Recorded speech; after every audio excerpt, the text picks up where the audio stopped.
contacted these gangsters, probably through the prison guards at CISO, and figured out, or basically had the prisoners in the fourth cell that I was in do the actual dirty work of getting the money out of me, see? Because you see, the guards, they never beat any of the prisoners. No, it's the prisoners who beat the other prisoners. In fact, after this 30-hour session, one of the thugs who had really hurt me, I mean, he'd hit me pretty badly, especially on the chest. He hit me like right here on the sternum, repetitively and so hard that it left this huge bruise.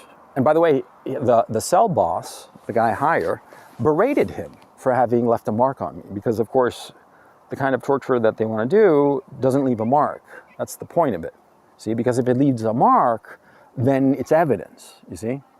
So anyway, that prisoner who beat me so relentlessly over that 30-hour stretch, after, you know, as we're trying to figure out a way to get this cash to these gangsters, these thugs, he came to me spontaneously and apologized.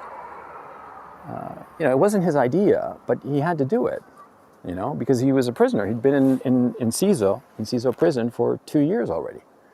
So, you know, it's not that he wanted to do this, but that he had to do it. And, you know, I understood, you know, because that's the way it operates. Now, I'm telling you all of this so that you understand my situation.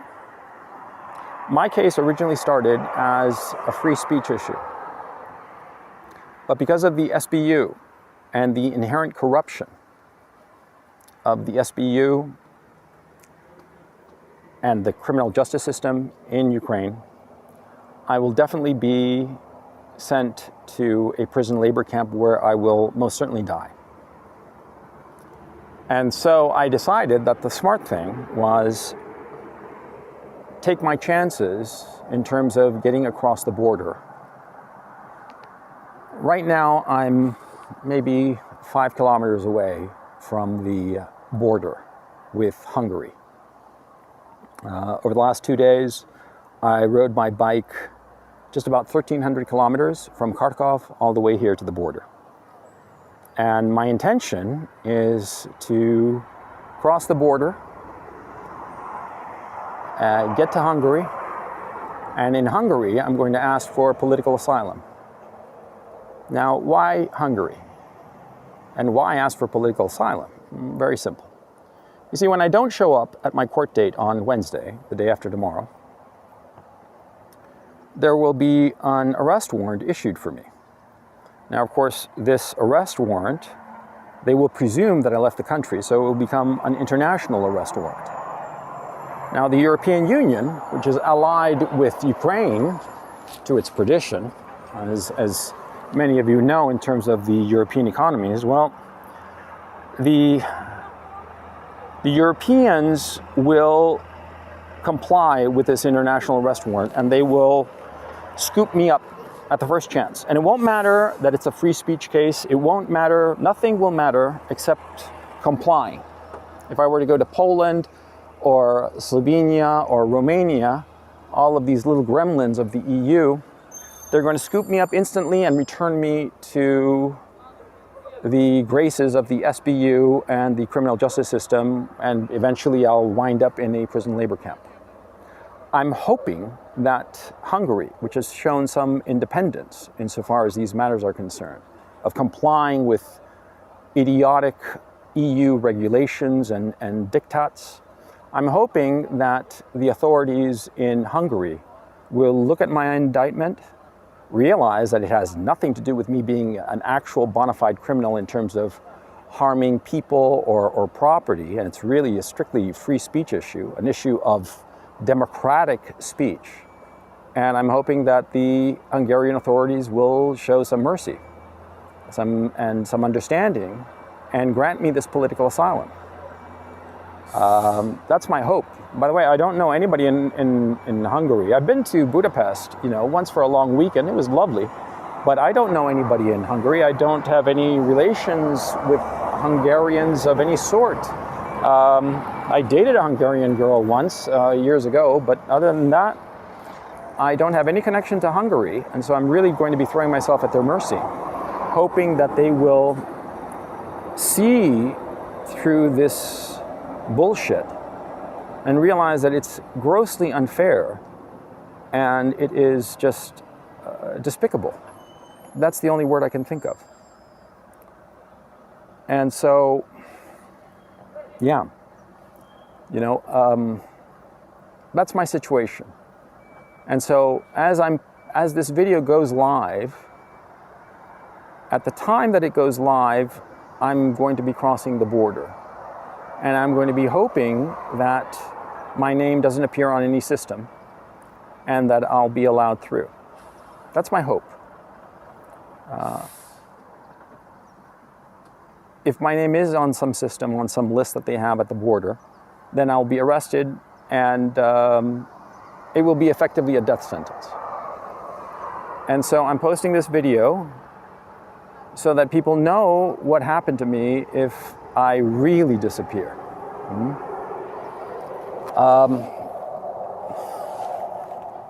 I'm certainly scared, sure, but fear doesn't really help the situation now, does it? You have to be clear. You have to be clear and you have to look at the options. And I've thought about this situation very, very carefully. And between the absolute certainty of going to a prison labor camp if I show up in court on Wednesday, and the slim chance that I might be able to cross the border, I'll take my chances. Some people might think that, oh, why don't you just sneak across some empty field or something like that? That's laughable, okay? For the obvious fact that, of course, if you sneak into Europe, you know, across some field, right? You know, later they're going to ask you, you know, well, how did you get into Europe? You know, what's that all about? Where's your entry stamp? You know? I mean, it causes all kinds of problems. I mean, I looked at the possibility, by the way. It's not as easy as you think. You think that it's just sneaking across some field. No. It's not, okay? First of all the access points between one country and the other are monitored, okay? And fairly easy. They just have motion detectors. And if anything moves, then the cameras go on and they know exactly what's going on, okay? So that's not an option. As opposed to going to Russia, you know, Kharkov, after all, is 40 kilometers from Russia. It should have been easy, right? Well, no, because all that area is mined. And, you know, both sides, though they're not fighting in that particular area, not yet, they know what's going on. You know, they keep a close eye on that crossing. So you can't go through there. Another option that I was seriously considering was going to the front, to going to the contact line and thinking to myself, maybe there is some spot in the contact line that is being used by civilians, refugees, going back and forth. But that turned out to be a non-starter. I was surprised. I mean, the front is over 1,000 kilometers long, but there is no real spot where you can easily move, not without a guide, not without somebody who knows what they're doing. I also looked into the possibility of somebody helping me out, and a couple of them were grifters. It was clear as day, you know, they wanted money. And the others, they had a lot of good intentions, but they didn't know what the hell they were doing. And so ultimately I was not able to find a Sherpa, a guide, who could get me through. So that's my situation. And yeah, I'm going to chance it at the border. I'm posting this on both of my channels, the Roundtable and the Gonzalo Lira Again channel, which, again, you know, it's weird because, see, when they allowed me out on bail, see, last year, when they detained me, because they didn't formally arrest me, they detained me. When they detained me in April of 22, they took control of 2 of my Google accounts. The Google accounts that controlled my previous channels, my Coach Red Pill channel and my Gonzalo Lira channel. you know, they never gave up that control of those accounts. I've never recovered those Gmail accounts and Google accounts that control those channels. But the Google account that controlled my current channel, Gonzalo LIRA again, and the Roundtable, they gave that back to me, okay?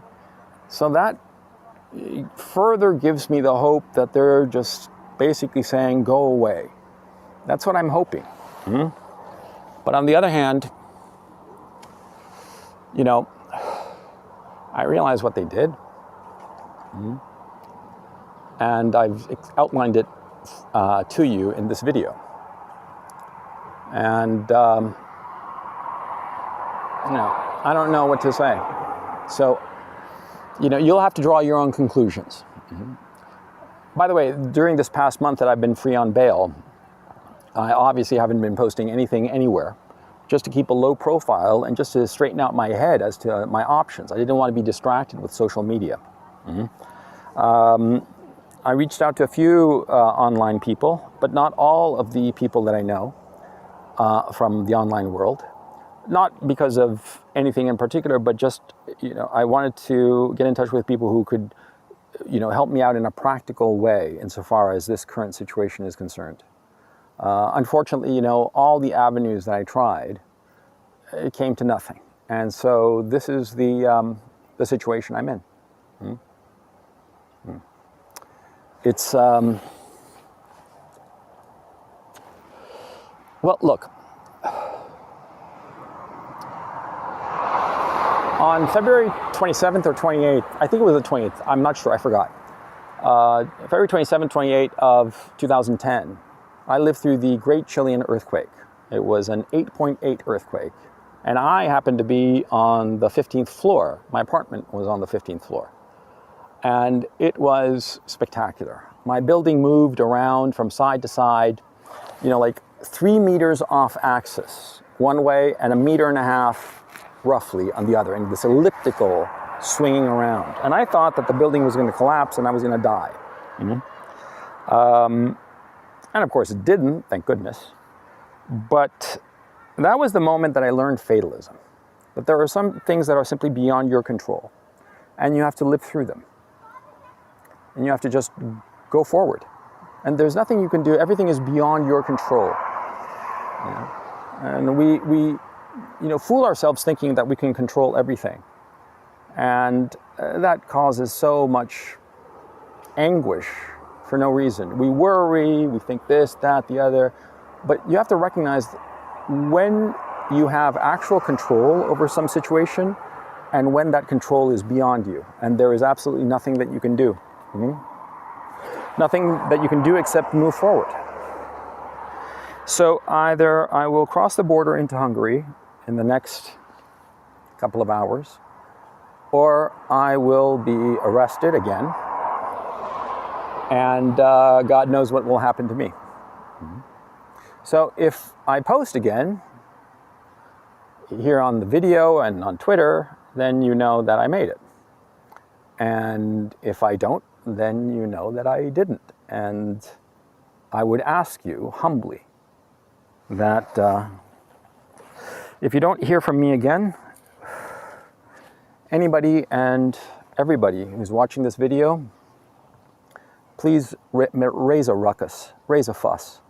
Because ultimately, you know, as you can see in the indictment that I posted on Twitter, all of the pages are there. You can read it for yourself in Ukrainian and in English.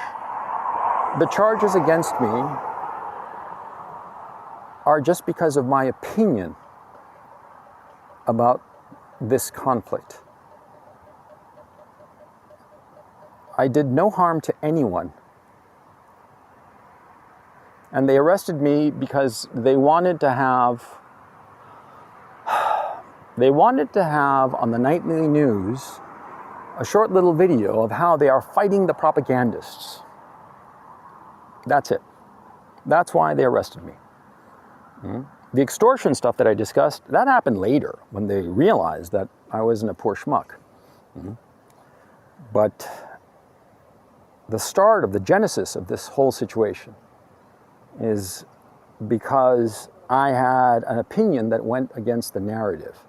And that's why I went to prison. And that's why, if I'm arrested again, I will die in prison. So I ask you, please, as many people as possible, the American State Department knows exactly who I am and the situation I'm currently involved in. And they know the fate that awaits me. They know it.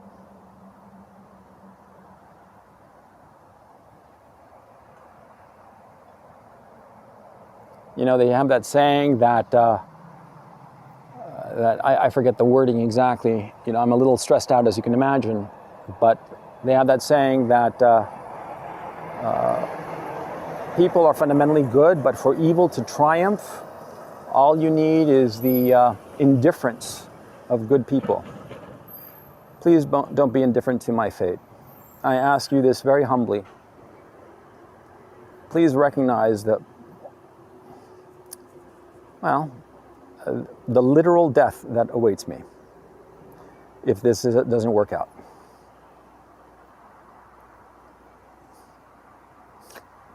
Understand what's going on. Cosgrove with the Gray Zone. So back in May, I asked you about Gonzalo LIRA. He was the U.S. citizen arrested in Ukraine for posting dissident content online, and you told me the State Department was aware of his arrest in May. And we learned last night through a series of tweets by him that he had been tortured in the Ukrainian prison, and he was now on a motorcycle with a broken rib trying to flee to the Hungarian border. And so I'm wondering, you know, if this is true, given the State Department knew of his arrest and his detention, how has this been allowed to occur? We have a U.S. citizen being detained and perhaps tortured in the prison of one of our strongest allies. Well, you lost me with the perhaps and the if this is true. I think I'd want to verify those reports before I commented on it. Alex, go ahead. Alex, go ahead. Is the State Department investigating? I just want to verify anything before I comment. Go ahead, Alex. There's a reason you haven't heard from Gonzalo LIRA yet with his so-called attempts at asylum in Hungary. It's because the state security services, better known as the SBU, are some of the most talented and focused law enforcement agents across the globe. And in doing so, they knew where Gonzalo